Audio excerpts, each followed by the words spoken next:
When I first bought my 1,500 acres of untouched land in a quiet county, I thought I had secured my family's future. The land wasn't just dirt and trees, it was generational wealth, full of hunting grounds, fertile soil, and access to a crystal-clear lake.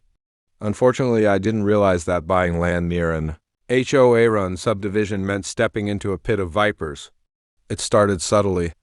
The HOA board president, a man named Charles, approached me one day, claiming that a portion of my land actually fell under their HOA jurisdiction. I showed him the deed and boundary maps, ironclad proof that every inch was mine. He smirked and said, "We'll see about that."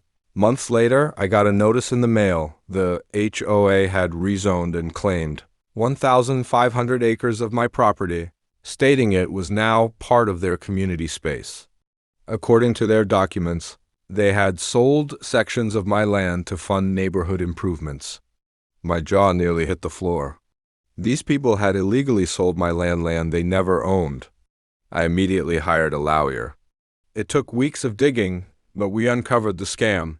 The HOA falsified plats and pushed them through a corrupt county clerk who was on their payroll. They sold parcels of my land on paper to private buyers, none of whom ever bothered to set foot on it because the deals were shady to begin with. While I fought them in court, I played the long game. Instead of rage, I used the law.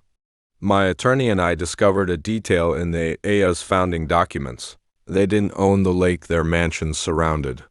The lake, shoreline, and adjacent parcels technically belonged to the original developer's estate, and with some clever maneuvering, I was able to purchase the estate's interests. Overnight, I became the rightful owner of the lake and the surrounding easements. That lake was the crown jewel of the HOA. The very reason people paid millions for waterfront mansions. Without access rights, their property values would plummet. And I legally had full control.